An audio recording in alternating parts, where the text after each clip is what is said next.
Saturday evening, March 23, 2019.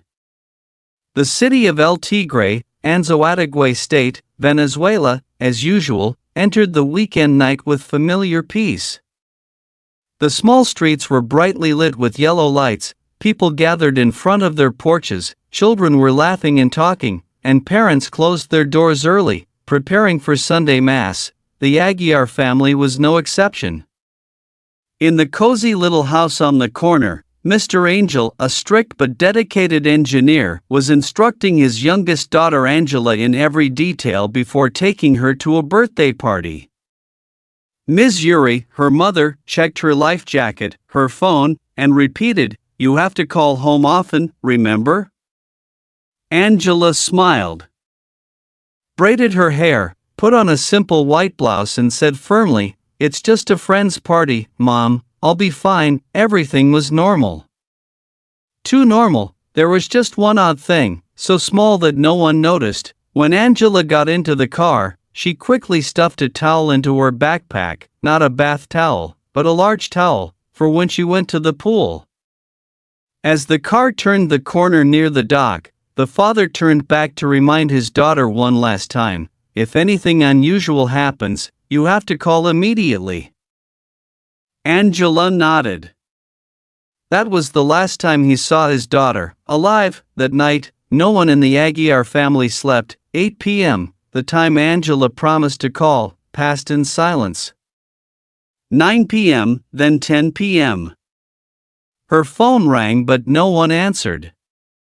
At first, Mr. Angel thought his daughter was busy partying. Maybe the signal was weak, or the phone battery was dead.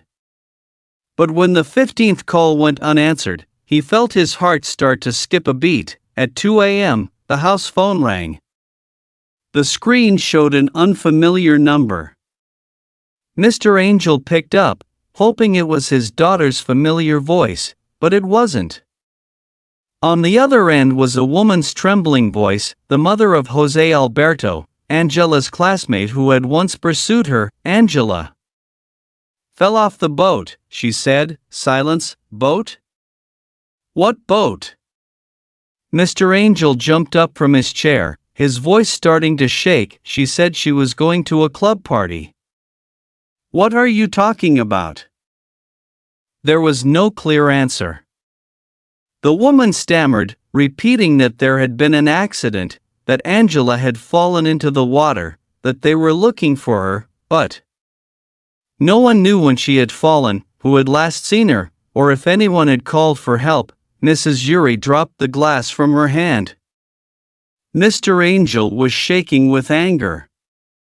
His fatherly instinct told him, this was no accident. That same night, they went to the dock, asking around about the boat to Latakaya Island, a place Angela had told no one she was going. There was no record of the trip. No staff remembered taking any group of children to the island at night, and worse, no one in Angela's group of friends reported her missing. Angela Noeli Aguiar Aguiar, 16, was the youngest child in an educated family in El Tigre.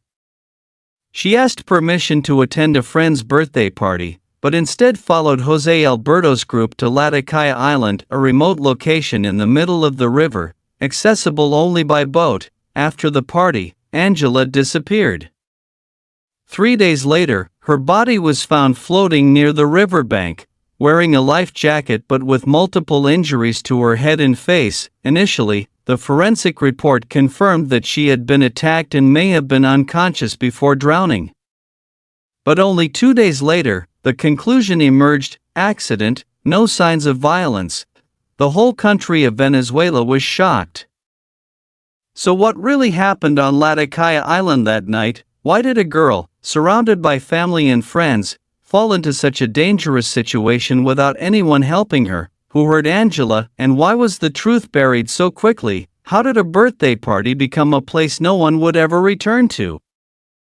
And who is being protected behind the curtain of power and silence? Join me in the case that has enraged the entire country, the Angela Aguiar case, where justice is not the end, but only the beginning of a fight for the truth. Angela Noeli Aguiar Aguiar was born in 2002, into a typical middle-class family in Venezuela. Her father was a government engineer, strict, standard. Her mother was a home-based hairdresser, close and gentle.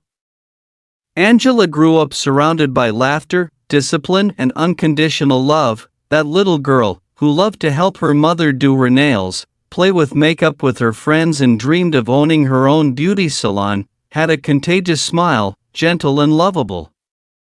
Friends love. Angela is a lady because of her sincerity, and adults always trust her because Angela is responsible, knows her limits, and never misses appointments or breaks commitments to her family. But in the school world, no matter how hard she tries to keep her distance, she still can't avoid the infatuated eyes of one person, Jose Alberto Chio Zarilla, 2 years older than Angela, coming from a wealthy family. Jose is a member of the powerful generation. He pursued Angela in silence, then persistently invited, texted, and proposed, but Angela refused. After Angela needed dry clothes at a pool party and Jose suggested going somewhere private to change, she understood that boundaries had to be set. From then on, she avoided him, but couldn't completely break up because of mutual friends. That's why, when Jose invited Angela to his birthday party on Latakaya Island, she hid it from her parents. She thought it was just one more party. Unexpectedly, it was the last party of her life. After the early morning call, Angela's family immediately went everywhere to look for their child, calling 56 times, even asking for help on social media. But the scary thing was not just Angela's silence, but the collective silence from everyone who had been on the island with her. They said nothing. No one called the police. No one called an ambulance. No one stayed to search. They left the island as if nothing had happened. Angela is a lady because of her sincerity, and adults always trust her because Angela is responsible, knows her limits, and never misses appointments or breaks commitments to her family. But in the school world, no matter how hard she tries to keep her distance, she still can't avoid the infatuated eyes of one person, Jose Alberto Chio Zarilla, 2 years older than Angela, coming from a wealthy family. Jose is a member of the powerful generation. He pursued Angela in silence, then persistently invited, texted, and proposed, but Angela refused. After Angela needed dry clothes at a pool party and Jose suggested going somewhere private to change, she understood that boundaries had to be set. From then on, she avoided him, but couldn't completely break up because of mutual friends. That's why, when Jose invited Angela to his birthday party on Latakaya Island, she hid it from her parents. She thought it was just one more party. Unexpectedly, it was the last party of her life. After the early morning call, Angela's family immediately went everywhere to look for their child, calling 56 times, even asking for help on social media. But the scary thing was not just Angela's silence, but the collective silence from everyone who had been on the island with her. They said nothing. No one called the police. No one called an ambulance. No one stayed to search. They left the island as if nothing had happened. Latakaya Island, a so-called secret party paradise, has no houses, no police stations, no lights. Just a makeshift bar, a few tents, and people doing whatever they want. Angela was last seen just before midnight, in the bar area. She was constantly offered drinks. Chio never left her side. According to some anonymous witnesses, after midnight, no one remembered seeing Angela anywhere. No one noticed her disappearance. No one looked for her. Not a single message asking about her. When her body was found, Angela was still wearing a life jacket, which showed that she had been well prepared to avoid an accident. But she had bruises on her head, a collision that could not have been self-inflicted in the water. She was swept upstream, which is inconsistent with the direction of the Caroni River. In short, The scene does not lie, but the living can. Angela's family called the police at 4 a.m., but they refused to help. It must be after 72 hours to be considered missing. They refused to accept that. They posted the news online, mobilized friends, searched every trace, asked every person who passed by the island.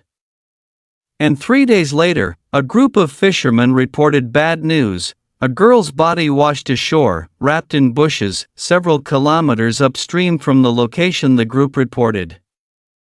The first forensic examination gave shocking results: head wound, face bruised, signs of impact. Drowning in a state of unconsciousness, the police were silent. 2 days later, the forensic results were changed. The reason given: Angela hit a rock in the river, died of an accident. There were no signs of violence. The life jacket may have been loose, not working properly. Angela's family strongly objected. They made the first forensic report public, calling in the media. The result: an independent investigative newspaper reported that the case had been bribed. $100,000 and 3 kilograms of gold were offered to close the case, and from there, the truth began to emerge, bit by bit. Pressure from public opinion made it impossible for the government to remain silent. Angela Aguiar's case was forced to go to trial. However, the court declared a closed trial, without the press, without family members attending. And in the tense atmosphere, the testimony of the witnesses suddenly unified, as if instructed. However, with evidence of inconsistent testimony and signs of illegal party organization, the court sentenced Jose Alberto Chio, 29 years in prison, Jose Zarilla, uncle, 29 years in prison, and all the rest? Acquitted. No one was charged with abandoning Angela, no one was held responsible for not helping, no one was asked why a girl disappeared at a party without telling anyone. Angela's family did not accept. They appealed. They demanded that the case be reopened.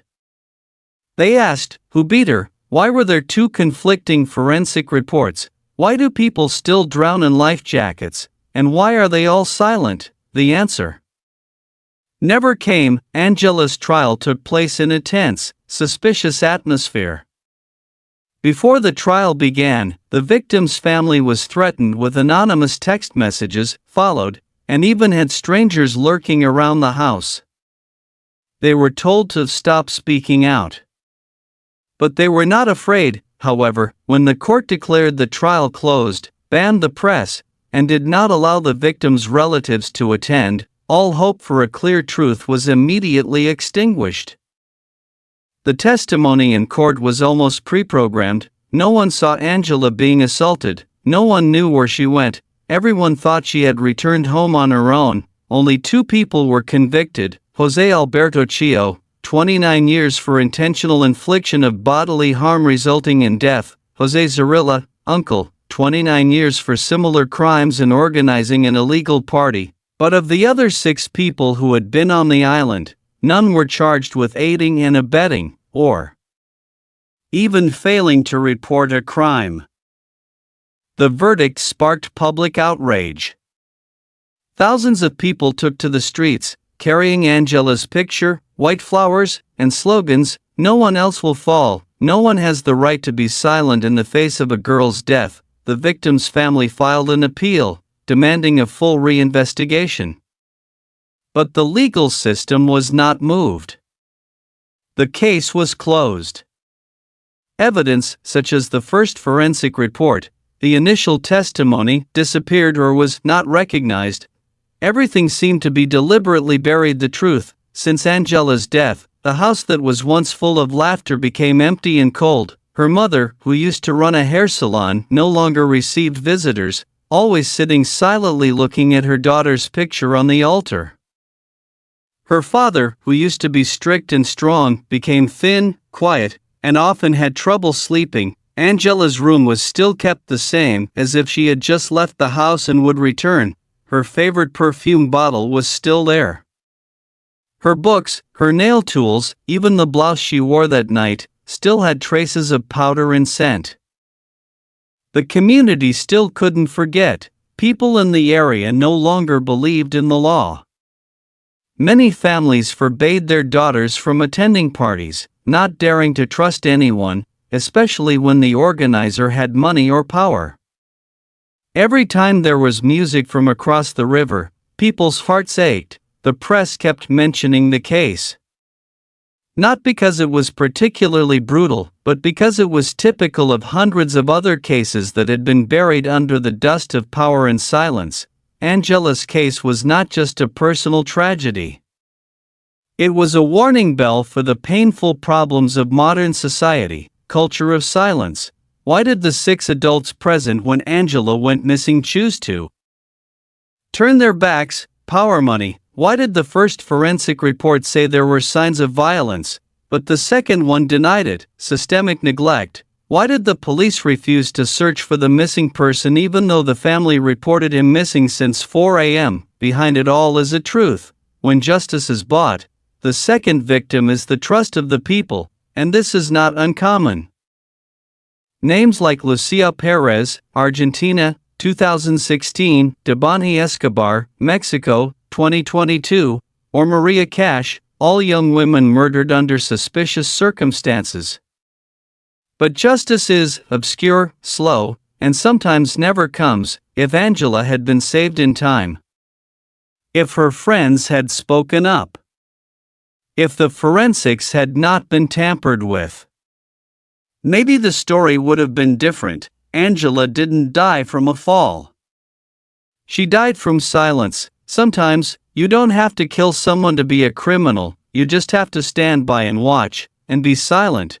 What do you think about this case? If you were Angela's parents, would you have let go?